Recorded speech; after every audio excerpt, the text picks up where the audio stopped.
पिछले भाग में आप सबने देखा कि विशाखा और गिरीश अब दोस्त नहीं रहे, मगर तांत्रिक का दुष्ट बाज गिरीश और गिरिक्षा को मारने की कोशिश करता है, मगर गिरिक्षा बाज शयन को मार डालती है। जहां नागराज नागरानी एक और शांति से सब करना चाह रहे थे, वहीं उनके जीवन में एक रहस्य भरा तूफान आने वाला था। देखिए अब कैसे इन सब के बीच सलाखा करेगी मिहिर से शादी। नागराज और नागरानी नागमणि को देखकर खुश हो रहे थे कि तभी अचानक से पहाड़ी का दरवाजा खुलता है और वो चौंक जाते हैं। ये दरवाजा अपने आप कैसे खुला? लगता है कोई हमारा पीछा कर रहा था। हमें अभी यहाँ से चलना होगा। हाँ, बस मैं एक बार ये नागमणि छू कर देख लूं। सुरभि नहीं, जल्दी चलो यहाँ से। बार बार लालच ठीक नहीं है। और नागराज नागरानी जैसे ही बाहर आकर पहाड़ के उस जादुई दरवाजे को बंद करने लगते हैं, तभी नागराज को नागमणि के पास खड़ी एक काली परछाई नजर आती है, जो जोर से नागमणि के चारों ओर चक्कर लगा रही थी। नहीं, ये कैसे हो सकता है? हम तो अंदर ही थे, तो ये कौन है जो अंदर खड़ा है? और नागराज घबराते हुए वापस अंदर आ जाते हैं, मगर वहां तो कोई भी नहीं था और नागमणि भी अपनी जगह सुरक्षित रखी हुई थी। ये आज क्या हो रहा है हमारे साथ? क्या कोई हमारे साथ खेल खेल रहा है, या फिर ये केवल हमारा वहम है? नागरानी बाहर खड़ी होकर नागराज का इंतजार कर रही थी कि तभी उसके कानों में एक औरत की आवाज पड़ती है। सुरभि, सुरभि, क्यों किया तुमने ऐसा सुरभि? और नागरानी पलटकर देखती है तो उसका सिर घूमने लग जाता है। तभी नागराज बाहर आकर पहाड़ को गायब कर देता है और मुड़कर देखता है तो नागरानी जमीन पर बेहोश पड़ी मिलती है। सुरभि उठो, उठो सुरभि, ये क्या हुआ? नागरानी को होश आ जाता है। पता नहीं स्वामी, मैंने कुछ अजीब सा देखा और फिर किसी ने पीछे से आकर मेरे सर पर हमला किया और मैं बेहोश हो गई। मैंने भी कुछ अंदर अजीब सा देखा था। अभी हमें यहाँ से चलना चाहिए। कल सलाखा की शादी भी है, अभी उसकी तैयारी करना जरूरी है। और दोनों वहां से चले जाते हैं। उनके जाते ही जंगल में एक तेज हंसी गूंजने लगती है। बाज की मौत से खटकानंद विचलित हो उठता है और क्रोध में आकर जिस बोतल में शिवानी कैद थी उसे ही तोड़ डालता है।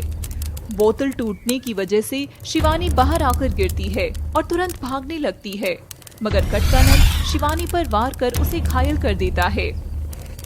दुष्ट तांत्रिक, आखिर तू चाहता क्या है? मैं जो चाहता हूँ वो अब तू ही मुझे दिलाएगी। हा हा हा हा हा हा। और इस बार तांत्रिक शिवानी को दीवार के अंदर कैद कर देता है। सामने कैद अर्जुन बेचारा ये सब देख रहा था, मगर वो भी कुछ नहीं कर सकता था। अभी तो तेरे को इस्तेमाल करने का समय नहीं आया है शिवानी, मगर बहुत जल्द तू ही मेरा सबसे बड़ा मोहरा बनेगी। अंजलि सुलेखा से। बहन जी, हमें सलाखा और मिहिर की शादी बहुत ही ध्यान से करानी होगी। मुझे पक्का पता है विशाखा या खटकानंद कोई बड़ी चाल जरूर चलने वाले होंगे। तभी मृणालिनी और पीहू भी वहां आ जाते हैं। मृणालिनी और पीहू, तुम दोनों की जिम्मेदारी है कि तुम सलाखा को तैयार कर मंडप तक लाओगी, और मैं और अंजलि जी दुश्मनों का ध्यान रखते हैं।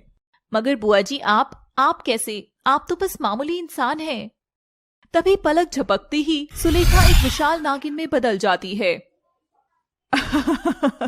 बेटा भूलो मत, मैं बुआ होने के साथ साथ एक नागिन की बहन भी हूँ, तो मैं भी नागिन ही हुई ना। सब हंसते हैं। बस आज रात की बात है, फिर कहानी की एक जंग तो हम जीत ही जाएंगे। और सब सोने चले जाते हैं। देर रात का समय होता है। सलाखा अपने कमरे में सो रही थी। तभी उसके कमरे में कोई आता है। कमरे में हुई हलचल से सलाखा की आंखें खुल जाती हैं और वो आंखें मसलते हुए देखती है तो सामने गिरीश खड़ा होता है। तुम कौन हो और यहाँ क्या कर रहे हो? और जैसे ही उठने लगती है, उसके सिर के ऊपर एक नागिन बैठी होती है। हटो यहाँ से। हेलो माय डियर सिस्टर, कैसा लगा मेरा सरप्राइज? विशाखा, ये तू है?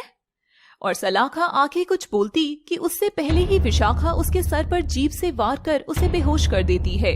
चलो विशाखा जल्दी, इससे पहले सलाखा की चीख सुनकर कोई आ जाए, हमें चलना चाहिए। और विशाखा सलाखा की जगह तकिया लगा देती है। फिर दोनों ही सलाखा को उठाकर खिड़की से बाहर चले जाते हैं। उनके जाते ही मिहिर कमरे में आता है और लाइट्स ऑन करता है। लाइट्स ऑन होते ही वह देखता है कि सलाखा तो कंबल ओढ़कर आराम से सो रही है। सलाखा को सोता देख मिहिर बत्ती बुझा देता है और वहीं दरवाजे पर खड़ा होकर उसका और सलाखा का पुराना समय याद करता है। सलाखा देखो कैसे हम मिले थे। मैं तुम्हें मारने आया था और मैं तो तुम पर ही अपना दिल हार गया और हम दोनों एक दूसरे से प्यार करने लगे। कॉलेज के एक रूम से कहानी शुरू हुई थी और देखो हमारी शादी के मंडप तक आ गई।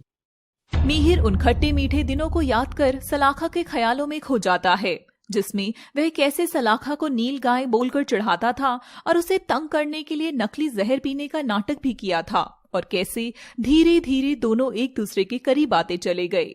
बस कल का दिन और सलाखा, फिर तुम मेरी हो जाओगी। विशाखा और गिरीश सलाखा को उठाकर जंगल के अंदर ले जा रहे थे कि तभी सलाखा को होश आ जाता है और अचानक से सलाखा बहुत भारी हो जाती है, जिससे विशाखा और गिरीश उसे खींच नहीं पा रहे थे। गिरीश, ये हम आगे क्यों नहीं चल पा रहे हैं? तभी विशाखा देखती है कि सलाखा ने अपनी नागिन की पूंछ को एक बड़े पेड़ से लपेट रखा है, जिसकी वजह से वो भारी हो गई थी। तभी सलाखा अपनी आंखें खोलती है और दोनों को धक्का देकर झट से खड़ी हो जाती है। मैं जानती थी मेरी बहन कुछ ना कुछ चालाकी तो जरूर करेगी। आज मैं तुझे नहीं छोड़ूंगी सलाखा। और दोनों बहनों में घमासान युद्ध होता है। तभी गिरीश भी विशाल गिरगिट में बदल जाता है और सलाखा को मारने आता है, मगर सलाखा मुंह खोलकर गिरगिट पर आंख फेंकती है, जिससे वो घायल होकर दूर जाकर गिरता है। गिरगिट को चोट लगता देख विशाखा को बहुत तकलीफ पहुंचती है। सलाखा, तूने मेरे दोस्त को मारा। और विशाखा और सलाखा में जबरदस्त लड़ाई शुरू हो जाती है, मगर सलाखा का गुस्सा इतना तेज हो गया था कि विशाखा उसकी ताकत के आगे टिक भी नहीं पा रही थी। अंजलि बेचैन होकर नींद से जाग जाती है और खिड़की के पास आकर बाहर देखती है। आज अगर यहाँ शिवानी होती, वो मिहिर की शादी होता देख कितना खुश होती। शिवानी मेरी दोस्त, मैं कैसे पता करूं कि तू कहाँ है? तभी दरवाजे पर खटखट होती है और अंजलि देखती है वहां मिहिर खड़ा होता है। अंजलि आंटी, मुझे एक बात बहुत परेशान कर रही है। बोलो मिहिर, क्या हुआ? और मिहिर हंसता हुआ पीछे से एक भारी चीज उठाकर अंजलि के सिर में मार देता है और अंजलि बेहोश हो जाती है। बेचारी अंजलि। और मिहिर एक अनजान लड़के में बदल जाता है। कहानी में एक नए विलेन की एंट्री हो चुकी है। क्या ये कटकानंद का ही भेजा हुआ मोहरा है या कुछ और बात है? तभी उस लड़के के कानों में एक आवाज आती है। शाबाश ध्रुव, अब तुम वैसा ही करो जैसा मैं कहता हूँ। और ध्रुव एक विशाल नाग में बदल जाता है और अंजलि को अपनी पूंछ में लपेटकर वहां से गायब हो जाता है। कहानी अपने अंजाम की ओर बढ़ रही थी, मगर इस ट्विस्ट की वजह से शायद अभी सलाखा और मिहिर को एक होने में वक्त लगेगा। सलाखा और विशाखा की लड़ाई गिरगिट देख रहा था कि तब जो हुआ उसे गिरगिट की दुनिया उजड़ने वाली थी। सलाखा का गुस्सा काबू में नहीं था, वो बस विशाखा पर वार पे वार किए जा रही थी। विशाखा थक कर नीचे गिर गई थी कि तभी सलाखा ने जहरीली जहर की फूंक विशाखा के ऊपर फेंकी, मगर तभी गिरगिट ने जादू से विशाखा के ऊपर एक कवच बना दिया। विशाखा, मैं इस नागिन का जहर ज्यादा देर तक नहीं रोक पाऊंगा। उठो विशाखा, जल्दी उठो। और कवच टूट जाता है। तभी सलाखा विशाखा पर हमला कर देती है, जिससे विशाखा घायल होकर वहीं गिर जाती है और उसे होश नहीं आता। सलाखा पास के बड़े पेड़ को उठाकर जोर से विशाखा के ऊपर फेंकती है। नहीं। सलाखा घबराते हुए घर में वापस घुसती है कि तभी उसे दरवाजे पर ही मिहिर मिल जाता है। सलाखा, तुम तो सो रही थी ना? तो इतनी रात को बाहर क्या कर रही थी? वो मैं बस ताजी हवा लेने गई हुई थी। मगर सलाखा मिहिर को नहीं बताती कि उसकी और विशाखा की लड़ाई हुई थी और सलाखा चुपचाप अपने कमरे में जाकर सो जाती है। वो नाग अंजलि को लेकर एक काली अंधेरी गुफा के अंदर घुस जाता है। अब देखिए अगले भाग में कि कहानी के इन चटपटे किरदारों का तड़का कैसे कहानी को अधिक मजेदार बनाता है। हमारे इस भाग का सफर अभी और लंबा होने वाला है, इसलिए लगातार बने रहिए नागिन का प्यार सीजन 2 से आपके पसंदीदा चैनल पापा टीवी हिंदी के साथ। Thanks for watching.